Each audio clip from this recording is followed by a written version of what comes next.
Here's something that's going to completely change how you think about your pain. The pain you're feeling right now isn't actually happening where you think it's happening. It's happening in your brain and your nervous system. And I know that might sound strange, especially if you have arthritis in your knees that's very real and physical, or chronic back pain that makes it so hard to get out of bed. Maybe it's inflammation that you can see and feel. But stay with me because understanding this is the difference between managing pain and actually resolving it. Your nervous system is the one interpreting signals from your body and deciding how much pain you experience. Two people with the exact same tissue damage can have completely different pain experiences. One might have severe arthritis on an x ray but minimal pain. Another might have minor joint changes but debilitating pain. The difference? Their nervous system's pain processing.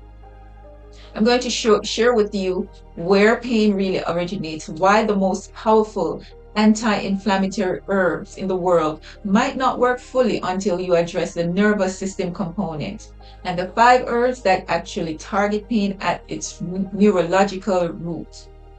This isn't about managing symptoms. This is about understanding what's creating the pain signal in the first place. So let's talk about what's actually happening when you feel pain. Pain is not a direct signal from your tissues to your brain. It's an interpretation. Your nervous system takes information from your body, things like pressure, temperature, chemical signals from inflammation, and it decides whether to create a pain experience and how intense that pain should be. This happens in your spinal cord and brain, and it's influenced by so many factors. It could be your stress level, your past experiences with pain, your emotional state, whether you feel safe or threatened, your sleep quality, or even your beliefs about your pain. And here's where it gets really important.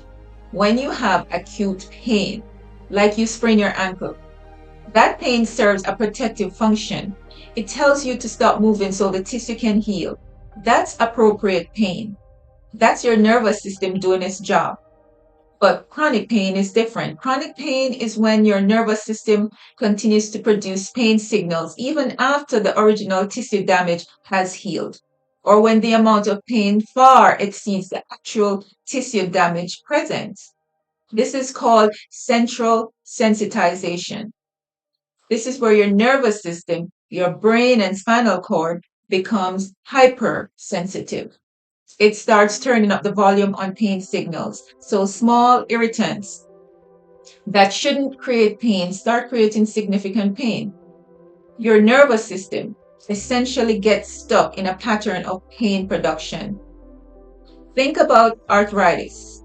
Yes, there's inflammation in the joint. Yes, there may be cartilage breakdown. But the amount of pain you experience is being determined by how your nervous system is processing those signals. So here's the part most people don't realize. Chronic stress, emotional trauma, nervous system dysregulation, those actually increase inflammation throughout your body. When you're stuck in sympathetic nervous system dominance, that's the fight or flight stress state, your body produces more inflammatory cytokines. And these are the chemical messengers that create inflammation. So you've got this cycle. Tissue inflammation sends pain signals. Your nervous system amplifies those signals. The stress of chronic pain keeps your nervous system in fight or flight mode, which creates more inflammation, which then creates more pain signals. It's like a feedback loop. And this is why taking anti-inflammatory herbs or pain medications often provides only partial relief. You're addressing the inflammation in tissue, but you're not addressing the nervous system amplification that's creating most of your pain experience. In traditional Chinese medicine, we say that pain is stagnation, blocked energy, blocked blood flow, blocked qi. And you know what creates stagnation? Here's what. It's a nervous system that is stuck in contraction, in protective mode, and unable to relax and allow flow. Now, let me introduce you to 5 herbs that work on multiple levels.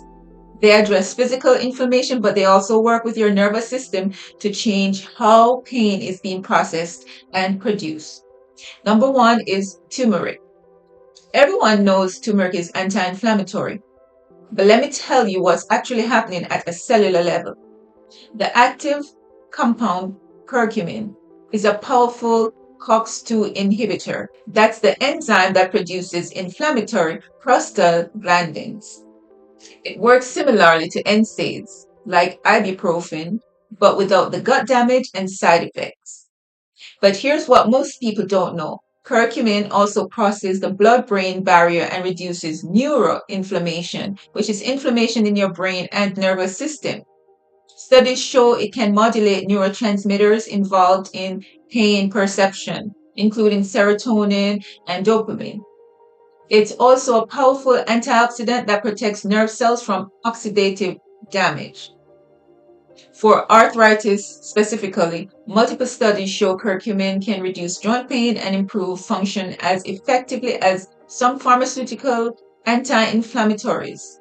The key is absorption. Curcumin alone is said to be poorly absorbed, so you want to combine it with black pepper, which increases absorption by up to 2,000%.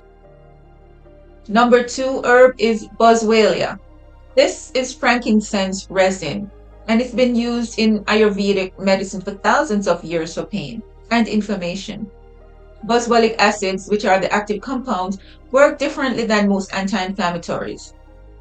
They inhibit 5-LOX, an enzyme involved in leukotriene production, and leukotrienes are inflammatory molecules that play a major role in chronic inflammatory conditions like arthritis. By blocking this pathway, Boswellia reduces inflammation without the gastric irritation that comes with NSAIDs. And clinical studies on osteoarthritis and rheumatoid arthritis show significant pain reduction and improved mobility with Boswellia supplementation. But here's what's fascinating. Boswellia also appears to support joint tissue regeneration, not just reduce inflammation. It may help protect cartilage from breakdown. For pain, the research suggests 300 to 500 mg of standardized extract, 60 to 65% boswellic acids, 2 to 3 times daily. Herb number 3 is white willow bark. This is one of the oldest pain remedies in human history. White willow bark contains salicin, which your body converts to salicylic acid, the same active compound in aspirin, but in a whole plant form that's gentler on your stomach. It works as a COX inhibitor to reduce inflammation and pain, but because it's a whole plant extract, it also contains flavonoids and polyphenols that has additional anti-inflammatory and antioxidant effect. Studies also show it's effective for lower back pain, osteoarthritis, and other musculoskeletal pain conditions.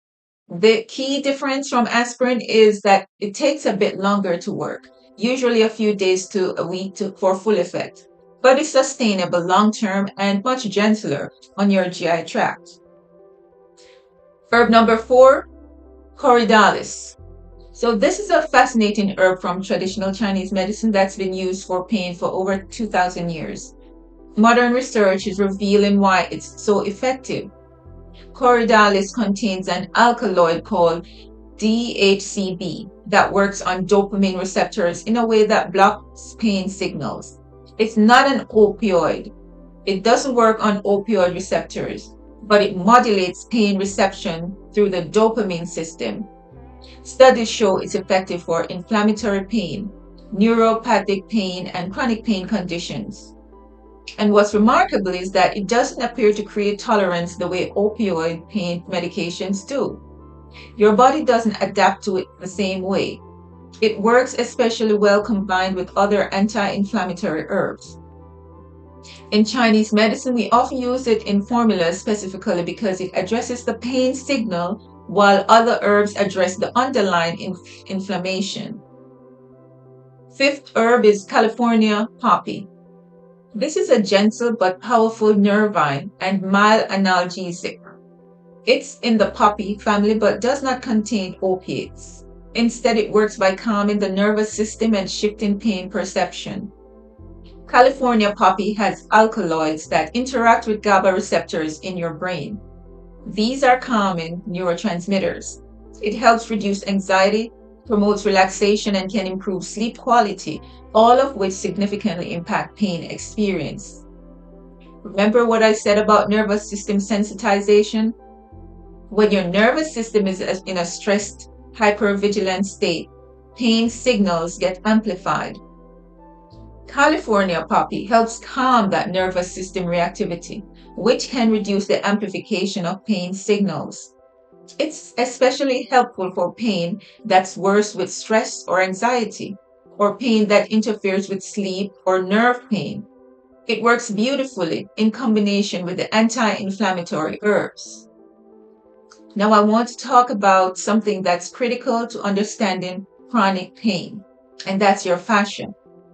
Fascia is the connective tissue web that runs throughout your entire body. It surrounds every muscle, every organ, every nerve, every blood vessel. It's all connected. It's literally one continuous network from head to toe. And here's what we're learning. Fascia is richly innervated with nerve endings. It has more sensory nerve endings than muscle tissue. Your fascia is constantly sending information to your nervous system about position, pressure, threat, or safety. When you experience trauma, physical or emotional, your fascia contracts and can stay contracted. This is your body's protective response. But over time, chronic facial tension creates restricted movement, reduced blood flow, and chronic pain signals being sent to your nervous system. Research is now showing that fascia holds emotional and traumatic memory. That tightness in your shoulders when you're stressed, that fascial contraction in response to your nervous system state, that chronic tension in your jaw, fascial holding pattern. And here's the connection to arthritis and joint pain. When your fascia is chronically tight and restricted, it pulls on your joints. It creates abnormal movement patterns and increases inflammation in those areas. Your joints are bearing uneven loads because your fascial system is pulling them out of alignment. So you can take all the anti-inflammatory herbs in the world, but if your fascia is holding chronic tension patterns driven by a dysregulated nervous system, the pain will persist. This is why approaches that address fascia, like myofascial release, or specific types of yoga or foam rolling, can be so effective for chronic pain. You're releasing the physical holding patterns in the tissue. But the deeper releases happen when you also address the nervous system. When you help your nervous system shift out of that protective, contracted state, your fascia can finally let go. The herbs I mentioned, especially California poppy and turmeric's effect on neuroinflammation, support this process. They're helping your nervous system feel safe enough to release the chronic protective patterns. So let's make this actionable. How do you actually use this information to address your pain?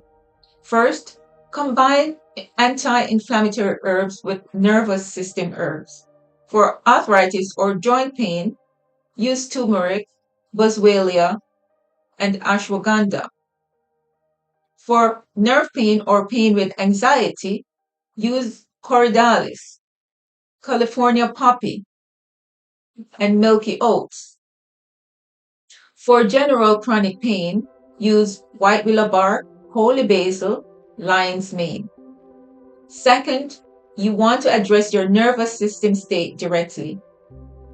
Your pain is worse when you're stressed, anxious, or in fight or flight mode. This isn't psychological, it's physiological.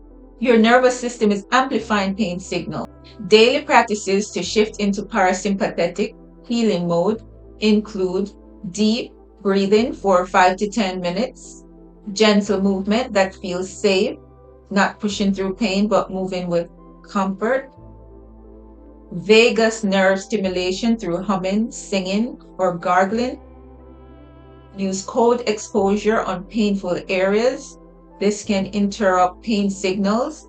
Use heat to reduce fascial tension and increase blood flow. Third, work with your fascia. Gentle self-myofascial release with a foam roller or therapy balls. But here's the key. Do it slowly, with breath, with awareness. You're not just physically breaking up tissue. You're communicating safety to your nervous system. Stretching that's focused on long holds and deep breathing rather than aggressive pushing. You're teaching your nervous system that it's safe to lengthen and release. Fourth, address inflammation through diet. The herbs work better when you're not constantly creating inflammation through your food choices. Reduce or eliminate refined foods, processed oils, and foods you're sensitive to.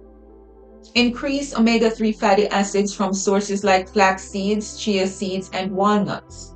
These are precursors to anti-inflammatory compounds your body makes naturally. Eat plenty of colorful plant foods. The polyphenols and antioxidants support your body's own anti-inflammatory systems. Fifth, understand pain is information, not punishment. Your pain is your nervous system trying to protect you. When you stop fighting against it and start listening to it and asking what it's trying to tell you, something will shift.